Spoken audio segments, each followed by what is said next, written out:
Alors deux méthodes pour recadrer son dessin. La première méthode étant le masque d'écrêtage, la deuxième le masque d'opacité.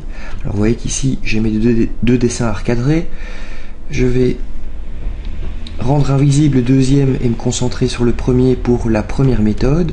Je mets un petit cadenas sur le deuxième. Je me sélectionne sur la première image. Et première méthode, le masque d'écrêtage. Je fais une forme au-dessus de mon dessin. Je sélectionne mon dessin et la forme. Je vais dans Objet, masque d'écrêtage, créer, ou alors je fais Pomme 7, CTRL 7 sur les PC, ou clic droit, créer masque d'écrêtage, et j'ai créé mon masque d'écrêtage. Vous pouvez intervenir une fois que vous avez créé votre masque d'écrêtage sur la forme pour la varier si jamais vous n'êtes finalement pas content du résultat. Vous pouvez aussi dès le départ partir sur des formes que vous créez à la plume.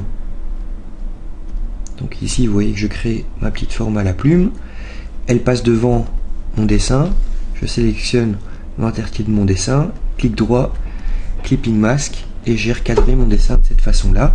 J'aurais pu le faire aussi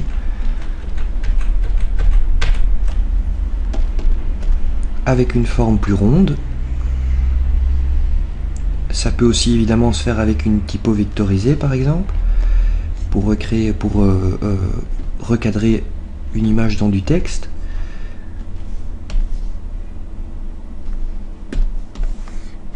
J'ai mon image devant, clic droit, clipping mask, et si je veux continuer à manipuler mon masque et un tout petit peu adoucir les points d'ancrage ici, hop. Voilà pour la première méthode qui est le masque d'écrêtage. Deuxième méthode, le masque d'opacité. Alors le concept est un petit peu différent. Moi je ne m'en sers que pour recadrer mon image et je ne m'en sers pas pour faire des effets d'opacité. Ça se trouve dans Fenêtre, Transparence. Vous avez là le module de transparence qui va vous servir à faire des masques. Même principe, je fais une forme au-dessus de mon dessin. Alors ici, pour l'instant, elle est transparente, je la rends blanche. J'ai verrouillé l'image 1, donc elle ne m'embêtera pas pour la sélection. Je peux y aller franchement. J'ai sélectionné le dessin à recadrer, le cache qui se trouve au-dessus qui va recadrer. Je vais dans le module transparence, chercher créer masque d'opacité. Et j'ai mon masque d'opacité qui est créé. Alors vous voyez qu'en fait ça crée ce petit module-ci, ou comme dans Photoshop on voit le masque de fusion ici. Ils sont liés les uns aux autres, je peux les délier. Et il y a ce petit module-ci, le clip étant pour justement recadrer par rapport à la forme que vous avez créée. Et inverser masque, c'est au cas où par exemple, vous vous trompez de couleur, vous mettez du noir. Vous faites masque d'opacité, vous pensez que rien ne se crée, mais si vous faites inverser masque, vous allez voir le résultat ici. Alors, pour vous montrer le principe du masque d'opacité, dont je ne me sers moi personnellement jamais, mais si vous en trouvez une utilité quelconque, tant mieux. Ici l'idée,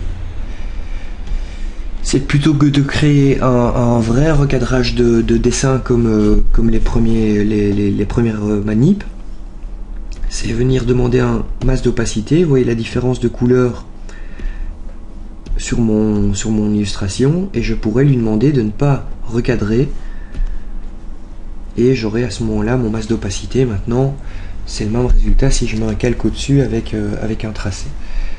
Donc voilà pour le premier concept. Je reviens vite pour terminer quand même sur une forme un peu plus...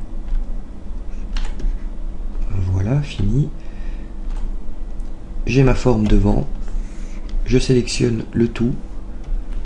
Créer masque d'opacité et j'ai mon masque d'opacité.